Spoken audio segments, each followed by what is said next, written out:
민지야, 이제 집안 살림은 내가 관리할 테니 네 월급 통장 나한테 맡기련. 결혼하자마자 시어머니는 웃으며 내게 말했다. 민지야, 이제 집안 살림은 내가 관리할 테니 내 월급 통장 나한테 맡기렴.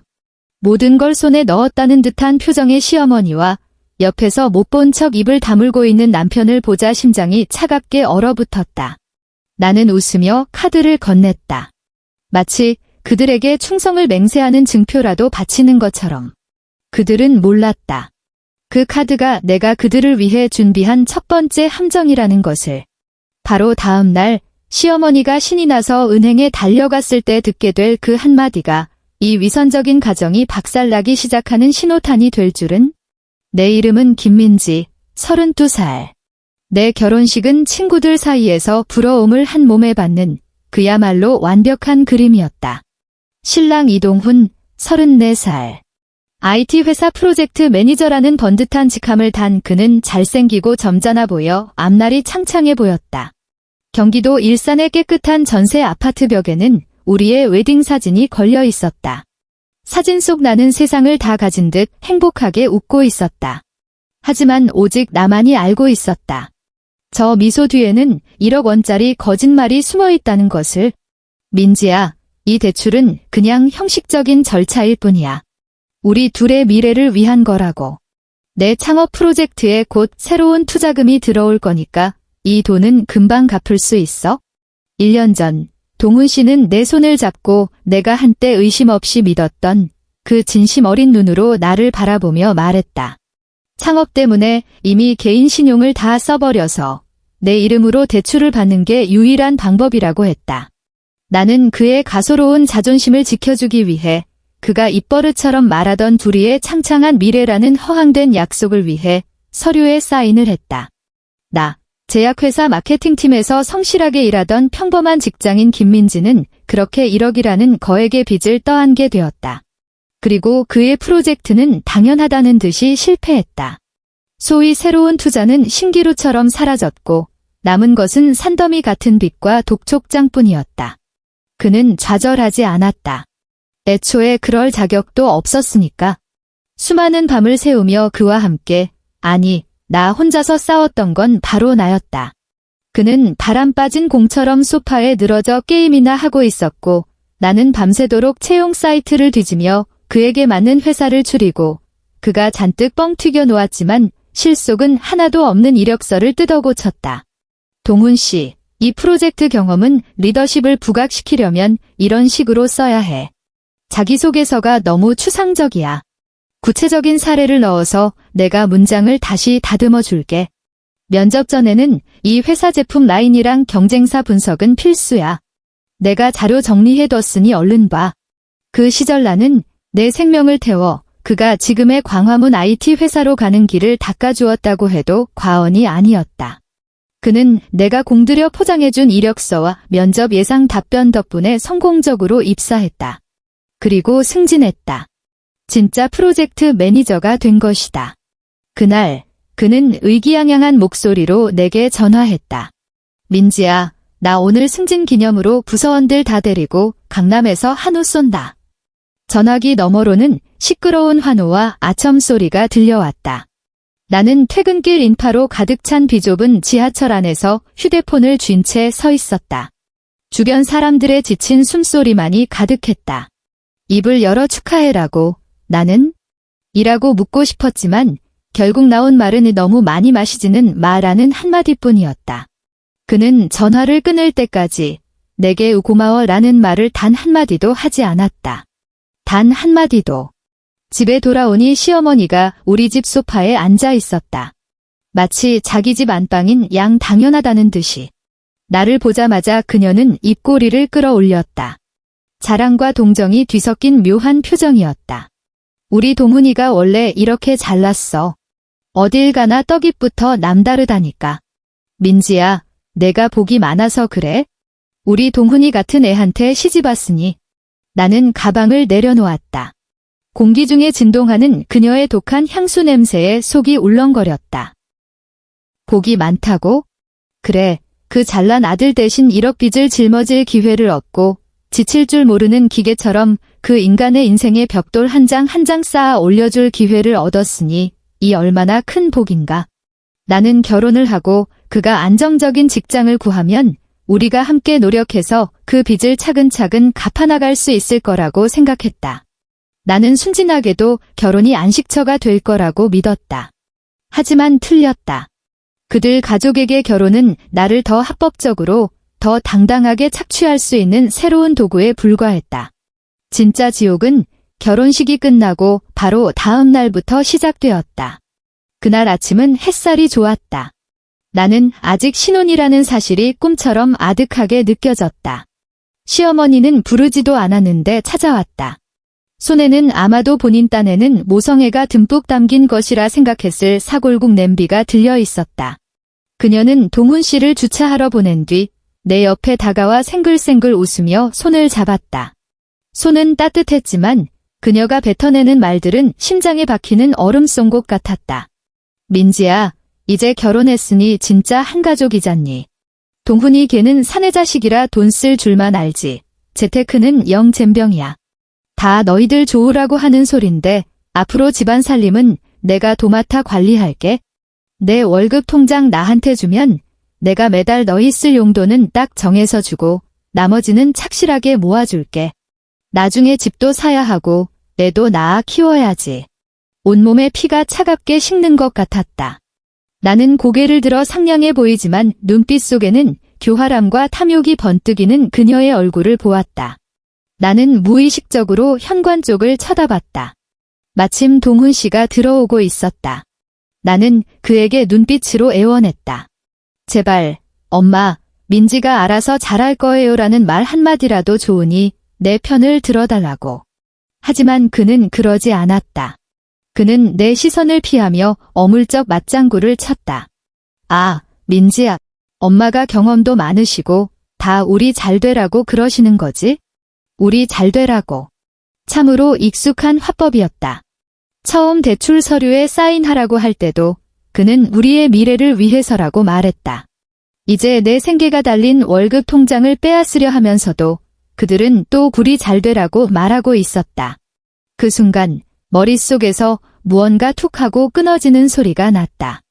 지난 2년간 쌓여왔던 모든 억울함, 분노, 피로감, 억눌렸던 감정들이 화산처럼 터져나왔다.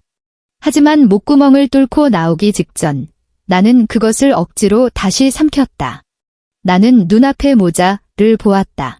한 명은 모든 걸 손에 넣었다는 듯 의기양양하고 다른 한 명은 비겁하고 위선적이다. 그들은 환상의 호흡을 자랑하는 한 쌍의 굶주린 독수리처럼 내 살점을 어떻게 나눠 먹을지 궁리하고 있었다. 문득 헛웃음이 나왔다. 나, 김민지. 직장에서도 혼자 힘으로 당당히 제 몫을 해내는 성인 여성이 어쩌다 이 우스꽝스러운 사랑과 가족이라는 족쇄에 이토록 꽁꽁 묶여버렸을까? 대체 뭘 기대했던 걸까? 다 큰 애얼은 같은 남편이 갑자기 철들기를? 돈밖에 모르는 시어머니가 양심을 되찾기를? 절망이 깊은 바닷물처럼 나를 잠식했다. 하지만 익사하기 직전 나는 기이할 정도로 냉정해졌다. 그렇다. 냉정함. 이제껏 한 번도 느껴보지 못한 얼음장 같은 깨달음이었다. 나는 시어머니가 내민 손을 쳐다보았다. 그리고 웃었다. 나는 그와 그녀를 향해 그야말로 현모양처의 표본이라 할 만한 미소를 지어 보였다. 네, 어머님. 어머님 말씀이 맞아요. 제가 재테크는 잘 못해서요. 앞으로 잘 부탁드릴게요. 나는 지갑에서 내 월급 카드, 평범한 신한은행 체크카드를 꺼내 시어머니의 손에 직접 쥐어주었다. 그녀의 얼굴에 피어난 미소는 활짝 핀 국화처럼 찬란했다. 동훈 씨도 안도의 한숨을 내쉬며 다가와 내 어깨를 툭툭 쳤다. 역시 우리 민지가 뭘 좀 아네? 뭘 좀 안다고? 아니, 나는 이제야 깨달은 것이다. 그날 밤, 동훈 씨는 고른 숨을 내쉬며 깊이 잠들었다. 나는 어둠 속에서 허공을 응시하며 뜬 눈으로 밤을 새웠다. 울지 않았다.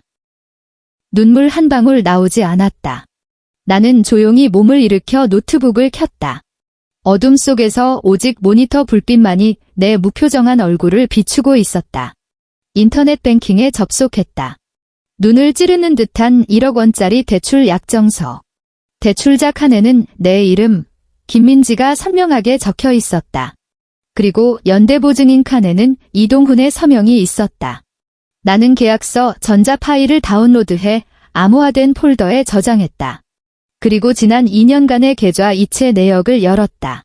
모든 돈의 흐름을 나는 똑똑히 기억하고 있었다. 프로젝트 착수금 3천만 원, 그의 친구 회사 계좌로 이체. 사무실 임대 보증금 1천만 원, 낯선 집주인 계좌로 이체. 직원들 급여 지급 500만 원, 여러 사람에게 분할 이체. 모든 내역에는 이동훈 창업 지원이라는 메모가 명확하게 달려 있었다. 나는 이 모든 내역을 엑셀 파일에 하나하나 복사해 붙여넣고 상세하게 항목을 나누어 정리했다. 다음으로 그와의 카카오톡 대화 기록을 열었다. 2년 전 기록부터 훑어내렸다. 한때는 달콤하게만 느껴졌던 대화들이 이제는 비수처럼 느껴졌다. 민지야, 사랑해. 너밖에 없어. 5천만 원을 급히 빌려달라고 했을 때, 내가 성공하면 에르메스 백도 사주고 내가 원하는 거 다 사줄게. 서버 비용을 대신 내달라고 했을 때, 우리는 한 몸이잖아, 안 그래? 내 적금을 깨야 할지 망설이고 있을 때, 나는 이 대화 기록들을 올해 말까지는 꼭 갚을게라고 약속하던 그의 음성 메시지들과 함께 하나하나 백업하고 캡처하고 정리했다. 고요한 밤, 키보드를 두드리는 소리가 유난히 선명하게 울렸다. 그것은 절망의 비명이 아니었다. 내가 그들을 위해 울리는 조종기였다. 그리고 시어머니가 가져간 그 월급 통장. 그녀는 그것이 매달 수백만 원의 월급이라는 황금알을 낳는 거위라고 생각했겠지. 그녀는 몰랐다. 내가 이미 은행에 자동이체 출금 동의를 신청해 두었다는 사실을. 다음 달 1일부터 그 통장에서는 매달 350만 원이 자동으로 인출될 것이다. 내 이름으로 빌렸지만 단 한 푼도 나를 위해 쓰이지 않은 그 빚을 갚기 위해서. 내가 그들 가족을 위해 준비한 성대한 만찬은 이제 막 시작되었을 뿐이다. 그리고 저 텅 빈 껍데기뿐인 월급 통장은 내가 올리는 첫 번째 에피타이저였다. 날이 밝아올 무렵 나는 노트북을 닫고 침대로 돌아왔다. 곁에 잠든 남편의 얼굴이 처음으로 낯설게 느껴졌다. 잘 가. 내가 사랑했던 이동훈. 안녕. 새로 태어날 김민지. 다음 날은 평일이었다. 나는 평소처럼 화장을 하고 정장을 차려입었다. 심지어 집을 나서기 전 동훈 씨에게 웃으며 조심히 다녀와라고 말하기까지 했다. 그는 어젯밤 나의 순종이 꽤나 만족스러웠는지 기분 좋게 콧노래를 부르며 집을 나섰다. 나는 그의 뒷모습을 보며 아무런 감흥도 느끼지 못했다. 오늘 드디어 막이 오를 것이라는 것을 알았기 때문이다. 시어머니는 분명 오전에 은행에 갈 것이다. 조급하고 이기적인 그녀의 성격상 내 경제권을 완전히 장악했다는 사실을 확인하기 위해 단 한시도 기다리지 못할 테니까. 역시나 오전 10시 반. 내가 회사 회의실에서 동료들과 신약 마케팅 전략을 두고 열띤 토론을 벌이고 있을 때 휴대폰이 미친 듯이 진동하기 시작했다. 액정에는 점원님이라는 두 글자가 떠 있었다. 나는 무음으로 바꾸고 받지 않았다. 회의실 유리벽 너머로 햇살이 눈부셨고 광화문 거리는 차들로 분주했다. 나는 지금쯤 어느 신한은행 VIP 창구 앞에서 정성껏 립스틱을 바른 시어머니의 얼굴이 얼마나 다채롭게 변하고 있을지 상상할 수 있었다. 아마 귀부인처럼 우아하게 내 카드를 은행원에게 건네며 의심의 여지 없는 목소리로 말했겠지. 이 카드 잔액 조회 좀 하고 제 모바일 뱅킹에 연동해주세요. 그러면 깔끔한 유니폼을 입은 숙련된 은행원이 능숙하게 키보드를 두드린 뒤 가장 평범한 톤으로 그녀에게 청천벽력 같은 소식을 전했을 것이다. 손님, 이 통장은 자동이체 출금 동의가 되어 있는 계좌입니다. 매월 1일자로 미래캐피탈 대출 계좌로 350만 원이 고정적으로 빠져나가도록 설정되어 있습니다. 이번 달 월급은 이미 입금되었고 대출금 상환액을 제외한 현재 출금 가능 잔액은 53,000원입니다. 53,000원. 매달 수백만 원의 현금을 주무를 생각에 부풀어 있던 사람에게 이 숫자는 뺨을 후려치는 것과 다름없는 모욕이었을 것이다. 나는 그녀의 얼굴에 굳어버렸을 미소, 의기양양함이 산산조각 나며 경악으로 그리고 분노로 바뀌는 그 순간을 그려볼 수 있었다. 금광인 줄 알았는데 금박을 입힌 및 빠진 독이었다는 사실을 깨달았을 테니. 회의가 끝나고 자리로 돌아오니 휴대폰에 시어머니의 부재중 전화가 17통이나 와 있었다. 그리고 분노에 찬 문자 메시지도 여러 개 도착해 있었다. 김민지, 당장 전화 안 받아. 이게 무슨 뜻이야? 통장에 왜 돈이 없어? 너 지금 나랑 장난해? 똑바로 설명 못해. 나는 그 느낌표들을 보며 입가에 냉소를 머금었다. 답장하지 않았다. 대신 어젯밤 세워 정리한 파일들 대출계약서 사본과 모든 자금의 흐름을 기록한 엑셀표를 2부씩 출력해 서류 가방에 넣었다. 나는 정시에 퇴근의 집이라는 이름의 그 아파트로 돌아갔다. 문을 열자마자 거실의 감도는 일촉즉발의 화약 냄새가 느껴졌다. 시어머니는 소파 한가운데에 앉아 있었다. 얼굴은 잿빛이었고 가슴은 격하게 오르내렸다. 금방이라도 달려들 듯한 투견처럼. 이제야 기어들어와? 김민지. 그녀는 거의 이를 갈며 내 이름을 불렀다. 똑바로 설명해. 그 카드 대체 어떻게 된 거야? 그 빌어먹을 대출은 또 뭐고? 나는 슬리퍼로 갈아 신고 가방을 현관 수납장 위에 올려놓았다.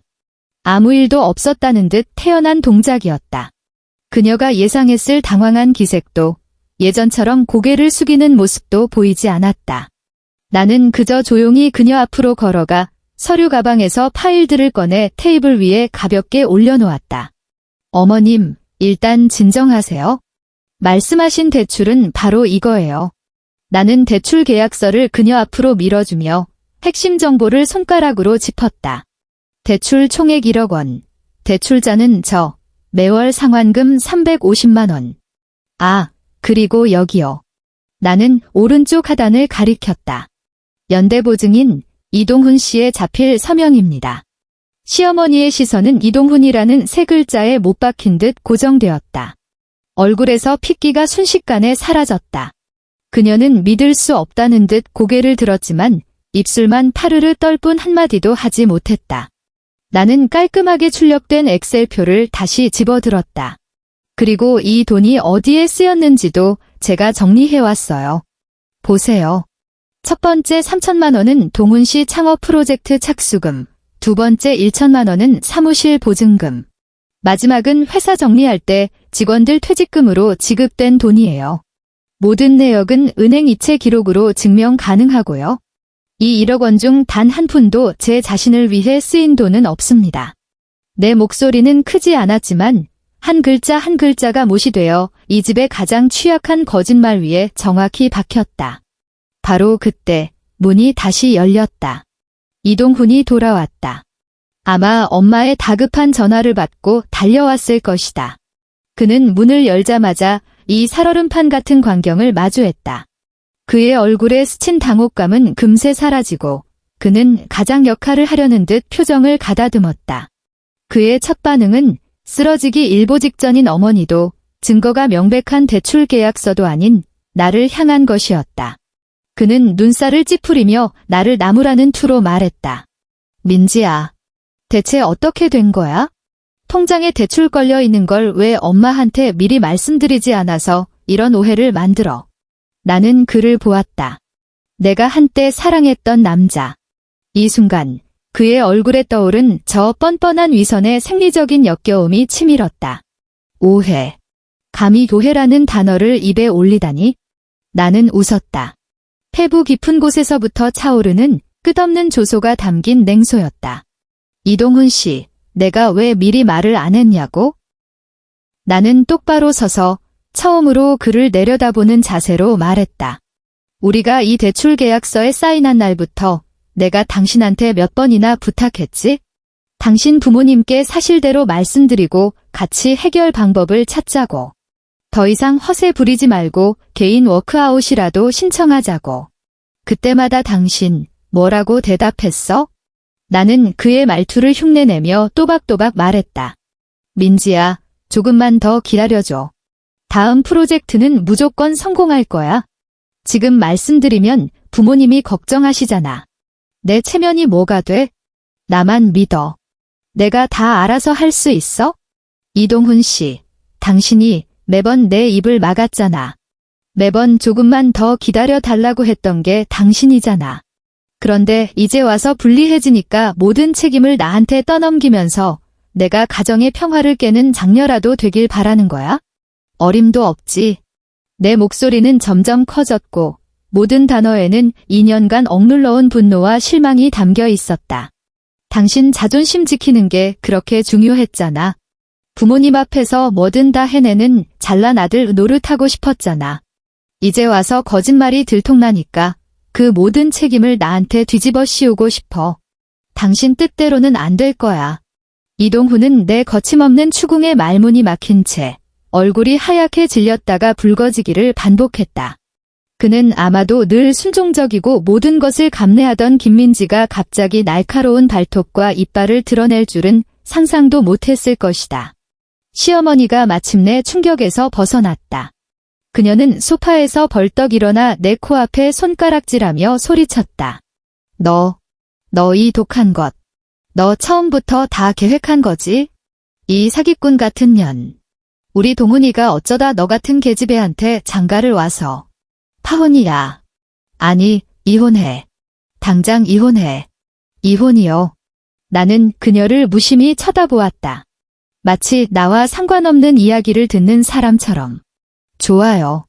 그런데 이혼하기 전에 계산부터 확실히 하죠. 나는 이동훈을 보며 한 글자 한 글자 힘주어 말했다. 이 1억 원의 빚은 당신 이동훈이 사업하다 실패해서 생긴 빚이에요. 이제 당신의 실패에 대한 값을 치를 시간이라고요. 그 순간 나는 그의 눈에서 더 이상 위선이나 회피가 아닌 벼랑 끝에 몰린 순수한 공포를 보았다. 나는 알았다. 나의 반격은 이제 막 시작되었을 뿐이라는 것을. 판은 이미 짜였고 나는 마침내 나의 첫 수를 되찾았다. 이동훈과 그의 어머니는 이게 그저 흔한 부부 싸움인 줄 알았을 것이다. 목소리를 높이고 강하게 밀어붙이면 과거의 수많은 순간들처럼 내가 결국 굴복하고 모든 오물을 뒤집었을 거라고. 그들은 너무 순진했고 벼랑 끝에 몰린 여자의 결심을 너무 얕봤다. 그들이 집에서 내게 고함을 지르며 어떻게 나를 빈손으로 내쫓을지 의논하고 있을 때 나는 이미 점심시간을 이용해 친구 소개로 미리 연락해둔 이혼 전문 변호사를 만나고 있었다. 박 변호사님이라는 이름에 똑 부러지는 인상의 여성이었다. 그녀는 내 이야기를 다 듣고 모든 증거를 냉정하게 검토한 뒤 가장 결정적인 조언을 해주었다. 김민지 씨, 제공해주신 자료를 보면 상대방이 이혼 소송 전에 재산을 빼돌릴 가능성이 매우 높습니다. 선수를 쳐야 합니다. 박 변호사님의 눈빛은 날카롭고 전문적이었다. 즉시 혼인 중 공동 채무에 대한 이견 및 사기성 대출 유도를 사유로 법원에 이동훈 씨 명의의 모든 재산에 대한 가압류를 신청하시는 것을 권합니다. 재산 가압류. 그 네 글자가 내 복수 계획의 다음 단계를 밝혀주는 빗줄기 같았다. 나는 망설임 없이 위임장에 서명했다. 박 변호사님의 일처리는 신속했고 바로 다음 날 오후 법원의 재산 가압류 결정이 효력을 발휘했다. 이동훈 명의의 월급 통장, 주식계좌, 심지어 그가 보물처럼 아끼던 현대 소나타까지 전부 동결되었다는 의미였다. 내 복수의 첫 번째 디저트는 생각보다 빨리 도착했다. 금요일 저녁, 이동훈에게서 격앙된 목소리에 전화가 걸려왔다. 전화기 너머는 고급 레스토랑인 듯 시끄러웠다. 그는 목소리를 낮췄지만 분노와 수치심은 수화기를 뚫고 나올 듯했다. 김민지, 너 대체 무슨 짓을 한 거야? 왜 내 카드가 전부 정지된 거냐고. 나는 그 상황을 생생하게 그릴 수 있었다. 늘 그랬듯 프로젝트 매니저의 위상을 과시하기 위해 동료들을 이끌고 비싼 식당에 가서 카드를 내밀었는데 손님, 이 카드는 사용하실 수 없습니다 라는 말을 들었겠지. 다른 카드를 꺼내도 결과는 마찬가지였을 것이다. 동료들의 의아하고 흥미로운 시선 속에서 거짓과 나의 희생으로 쌓아 올린 그의 체면은 산산조각 났을 것이다. 나는 휴대폰을 들고 아파트 베란다로 나갔다. 저녁 바람이 머리카락을 스치는 느낌이 더없이 상쾌했다. 나는 거의 다정한 목소리로 대답했다. 어머, 그래요? 전 잘 모르겠는데. 변호사한테 한번 물어보시죠. 없으면 제 박 변호사님 연락처라도 드릴까요? 그분이 친절하게 설명해 주실 거예요. 너 이 미친 여자. 그는 이성을 잃고 막말을 퍼부었다. 아내한테 1억 빚을 지게 하고 그 월급 통장까지 뺏으려던 남자에 비하면 전 아주 정상적인 것 같은데요. 나는 피식 웃으며 전화를 끊어버렸다. 수화기 너머로 들리는 단절음을 들으며 나는 길게 숨을 내쉬었다. 이 기분 정말 최고였다. 물론 여기서 끝이 아니었다. 주말에는 이동훈의 부모님 댁에서 가족 재판이 열렸다. 거실에는 양가 부모님이 양쪽으로 나뉘어 앉아 있었고 공기는 숨막힐 듯 무거웠다. 아직 영문을 모르는 우리 부모님은 걱정과 의문이 가득한 눈으로 나를 바라보셨다. 아마 단순한 부부 갈등이라고 생각하셨을 것이다. 시어머니가 먼저 포문을 열었다. 그녀는 이전의 기세등등한 모습은 온데간데 없이 피해자 코스프레를 하며 우리 부모님께 울며 호소하기 시작했다. 눈물은 주문 즉시 나오는 듯했고 연기력은 충무로 여배우 뺨쳤다. 사돈, 사부인, 저희 좀 살려주세요. 우리 동훈이가 정말 사람을 잘못 들였어요. 이 김민지라는 애 속이 아주 시커매요. 대출 있는 거 뻔히 알면서 저희한테는 꽁꽁 숨기고 이제 와서 우리 동훈이 재산까지 몽땅 묶어놨다고요. 이거 사기 결혼이에요. 사기 결혼. 성실하고 정직한 우리 아버지는 사기 결혼이라는 말에 얼굴색이 싹 변했다. 아버지는 나를 보며 버럭 소리쳤다. 민지야, 이게 대체 다 무슨 소리냐? 나는 서둘러 변명하지도 시어머니처럼 울고불고 하지도 않았다. 그저 조용히 가방에서 태블릿 PC를 꺼내 그 집거실 TV에 연결했다.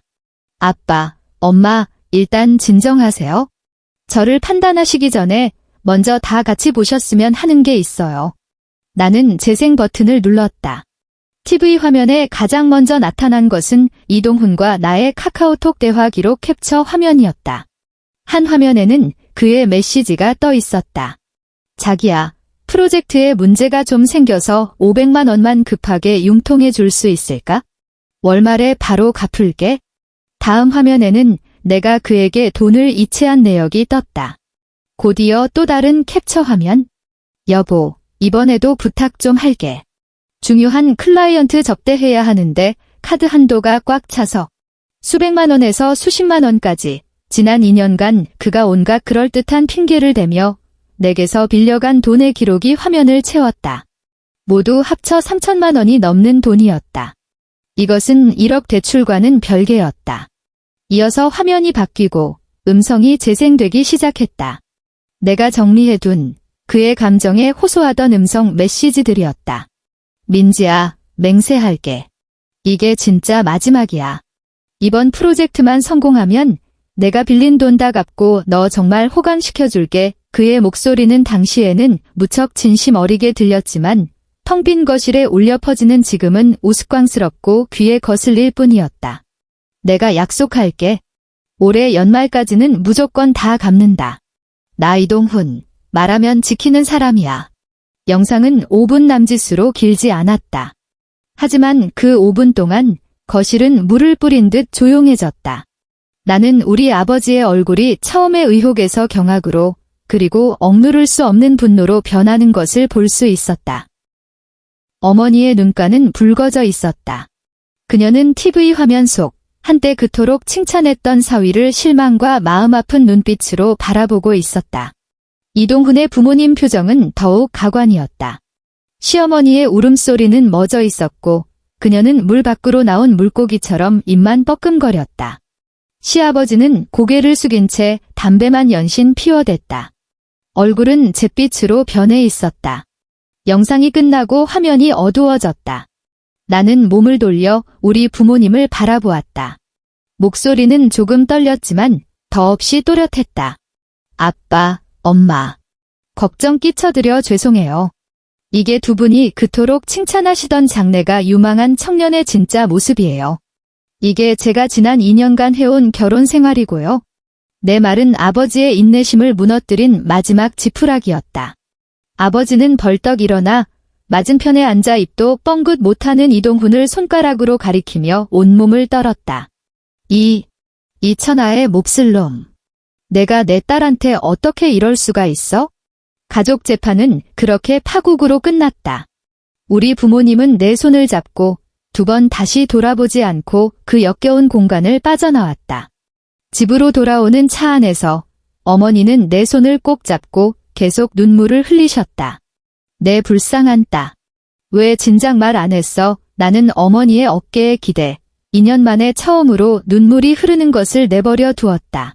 마지막 대결은 변호사 사무실에서 이루어졌다. 이동훈도 변호사를 선임했다.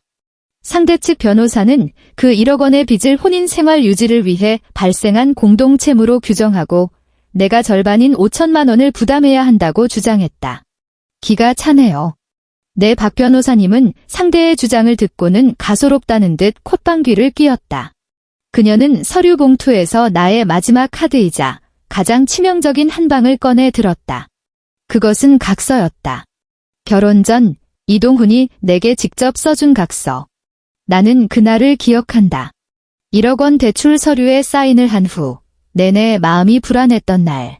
나를 안심시키기 위해 이동훈은 반은 장난으로 반은 진심으로 이 각서를 써주었다. 거기에는 흰 종이 위에 검은 글씨로 이렇게 적혀 있었다. 본인 이동훈은 본인의 창업 프로젝트로 인해 발생하는 모든 채무는 본인의 개인 채무이며 김민지 씨와는 일절 관련이 없음을 약속합니다. 향후 어떠한 상황이 발생하더라도 본인이 모든 상환 책임을 단독으로 질 것을 이에 서약합니다. 아래에는 그의 서명과 붉은 인주로 찍은 지장이 선명했다. 당시에는 그저 마음의 위안이라도 얻으려고 혹시나 하는 마음에 받아둔 것이었다. 심지어 낡은 책갈피에 꽂아두고 거의 잊고 있었다. 반격을 결심한 그날 밤, 미친 듯이 집을 뒤져 겨우 찾아낸 것이었다. 이제 그가 나를 달래기 위한 휴지 조각 정도로 여겼을 그 각서는 그의 모든 거짓말과 계산을 꿰뚫는 가장 날카로운 검이 되었다. 박 변호사님이 각서 사본을 상대방 앞에 밀어놓았을 때 나는 이동훈과 그의 변호사의 얼굴에 동시에 절망적인 표정이 떠오르는 것을 똑똑히 보았다. 그는 아마 꿈에도 몰랐을 것이다. 자기가 직접 써준 사랑의 속삭임이 자신을 치욕의 기둥에 못 박는 판결문이 될 줄은. 그 순간 나는 이 전쟁에서 내가 이겼다는 것을 알았다. 법원의 판결은 어떤 반전도 없이 신속하게 내려왔다. 1억 원의 채무는 판사에 의해 명백히 이동훈의 개인적인 혼전 채무로 인정되었고 나와는 아무런 관련이 없다고 판시되었다.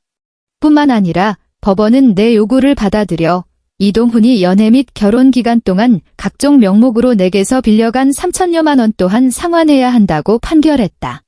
나는 이겼다. 완벽하게.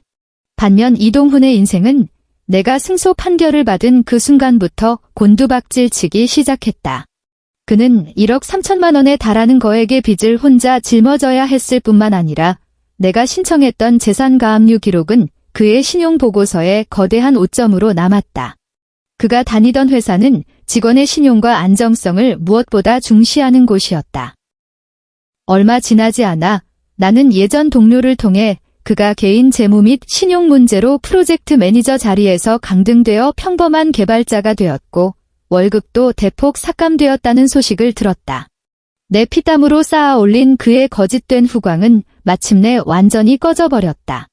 그의 어머니, 내 모든 것을 통제하려 했던 그 시어머니는 판결 결과를 듣고 집에서 온갖 물건을 부수며 난리를 치다가 몸져 누웠다고 했다. 더 이상 아무도 나를 괴롭힐 여력이 없었다. 그들 자신의 삶이 이미 엉망진창으로 꼬여버렸으니까. 인과응보란 아마 이런 것이리라. 판결문을 받은 날 서울의 하늘은 조금 흐렸다. 나는 축하 파티를 하지도 누구에게 알리지도 않았다.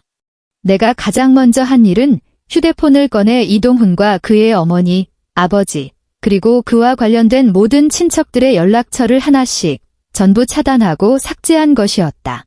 내 주소록에서 그 이름들이 사라지는 것을 보며 나는 마치 컴퓨터의 바이러스 파일을 삭제하는 듯한 전에 없던 해방감을 느꼈다. 나는 부모님 댁으로 가지 않고 가장 빠른 속도로 계약한 마포구의 작은 오피스텔로 돌아왔다. 집은 크지 않았지만 모든 공간이 오롯이 나만의 것이었다. 더 이상 그 남자의 게임 소음도 시어머니의 불쑥 찾아오는 그림자도 없었다. 공기 중에는 내가 좋아하는 향초 냄새만이 감돌았다. 나는 냉장고에서 신라면 한 봉지를 꺼내 계란 2개를 풀고 야채를 조금 넣어 뜨끈한 라면을 끓였다. 작은 식탁에 그릇을 내려놓자 창밖으로 도시의 불빛이 아른거렸다. 나는 젓가락을 들어 면을 한가득 집어 올렸다. 후후 불어 입에 넣었다. 매콤한 면발의 온기가 혀끝에 닿는 순간 내 눈에서 예고도 없이 굵은 눈물방울이 뚝뚝 떨어졌다. 나는 울면서 허겁지겁 라면을 먹었다. 눈물이 국물에 섞여 짜고 뜨거웠다. 그 남자를 위해 우는 것도 실패한 결혼 생활 때문에 우는 것도 아니었다. 그저 가치 없는 남자 하나 때문에 제 몸을 불살랐던 과거에 어리석고 순진했던 김민지를 위해 우는 것이었다. 나는 쓰러져간 2년의 청춘을 위해 한때 굳게 믿었으나 무참히 짓밟힌 사랑을 위해 나 혼자만의 뒤늦은 장례식을 치르고 있었다. 이 라면 한 그릇은 과거와 작별하는 나의 의식이었다. 울고 난 뒤에는 새로운 삶이 있었다. 이동훈에게서 돌려받은 돈으로 내가 가장 먼저 한 일은 명품 가방도 새 옷도 아닌 나 자신을 위한 투자였다. 마침 회사의 스위스 본사 단기 연수 프로그램이 있었는데 인원이 한정되어 경쟁이 치열했다. 과거의 나라면 가정을 돌봐야 한다는 생각에 동훈 씨의 기분을 고려하느라 감히 도전할 생각도 못했을 것이다. 하지만 이제 나에게는 아무런 거리낌도 없었다. 나는 공들여 이력서와 프로젝트 계획서를 준비했고 내 모든 전문 지식과 열정을 쏟아부어 그 기회를 잡으려 애썼다. 면접 날, 나는 거울 속의 나를 보았다. 눈빛은 단단했고 힘이 넘쳤다. 나는 더 이상 누군가에게 기대야만 살아갈 수 있는 여자가 아니라는 것을 알았다. 나는 해냈다. 꿈에 그리던 그 자리를 따낸 것이다. 인천공항으로 떠나는 날, 부모님이 배웅을 나오셨다. 두 분은 더 이상 과거의 불행한 일들을 입에 올리지 않으시고 그저 몸조심하라는 당부만 반복하셨다. 나는 아버지의 귀밑머리에 늘어난 흰머리와 어머니의 눈가 주름을 보며 가슴이 시큰했다. 나는 두 분을 힘껏 안아드리며 말했다. 아빠, 엄마, 걱정 마세요. 두 분 딸, 이제 잘 살 거예요. 저 자신을 위해서. 탑승 수속을 마치고 게이트 앞 의자에 앉아 나는 휴대폰 앨범을 열었다. 앨범 맨 끝에는 아직 이동훈과 함께 찍은 사진 한 장이 남아 있었다. 우리가 막 사귀기 시작했을 때 찍은 사진이었다. 사진 속 우리는 환하게 웃고 있었고 그의 팔은 내 어깨를 단단히 감싸고 있었으며 내 얼굴에는 어떤 경계심도 없는 행복이 가득했다. 나는 그 사진을 한참 동안 들여다보았다. 그리고 삭제 버튼을 눌렀다. 이 사진을 영구적으로 삭제하시겠습니까? 라는 확인창이 떴다. 나는 망설임 없이 젤을 눌렀다. 사진이 사라짐과 동시에 내 마음속 마지막 미련과 집착의 찌꺼기마저 연기처럼 흩어지는 기분이었다. 내 인생은 이제 막 비워진 이 앨범처럼 드디어 새로운, 오직 나만의 풍경을 담을 공간을 되찾았다. 방송에서 탑승을 재촉하는 안내가 흘러나왔다. 나는 자리에서 일어나 캐리어를 끌고 탑승구로 향했다. 내 손에 들린 탑승권에는 목적지가 선명하게 인쇄되어 있었다. 취리히. 이번 비행은 오직 나 자신만을 위한 이륙이었다. 엔드.